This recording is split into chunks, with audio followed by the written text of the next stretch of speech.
ഇന്ന് പുറത്തു വന്ന രണ്ട് IPL ന്യൂസാണ് നമ്മൾ ഇന്നത്തെ വീഡിയോയിൽ നോക്കുന്നത്. ആദ്യത്തെ ഒരു അപ്ഡേറ്റ് ഇന്ത്യയുടെ കോച്ചിങ്ങുമായി ബന്ധപ്പെട്ടതാണ്. BCCI പുതിയ കോച്ചിനുള്ള അപേക്ഷ കഴിഞ്ഞ ദിവസം സമർപ്പിച്ചിരുന്നു.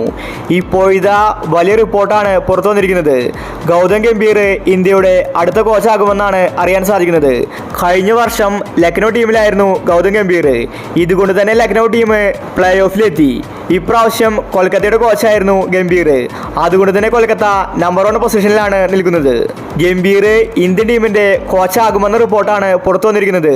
BCCI ഗൗതം ഗംഭീറിനെ സമീപിച്ചിട്ടുണ്ട്. ഗംഭീർ ഉടനെ തന്നെ ഇന്ത്യൻ ടീമിലെത്തും. അടുത്തൊരു അപ്ഡേറ്റ് വേൾഡ് കപ്പുമായി ബന്ധപ്പെട്ടതാണ്.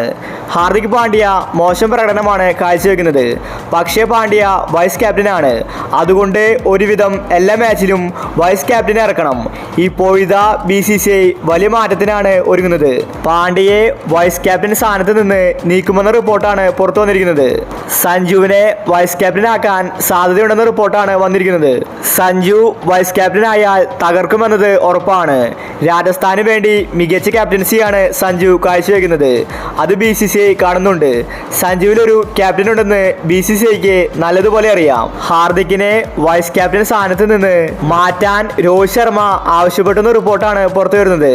സഞ്ജു വൈസ് ക്യാപ്റ്റൻ ആയാൽ പ്ലേയിങ് 11-ൽ ഒരുപാട് അവസരം കിട്ടും. അപ്പോൾ ഇതുപോലത്തെ ക്രിക്കറ്റ് ന്യൂസിന് വേണ്ടി ഈ ചാനൽ മറക്കാതെ സബ്സ്ക്രൈബ് ചെയ്യൂ.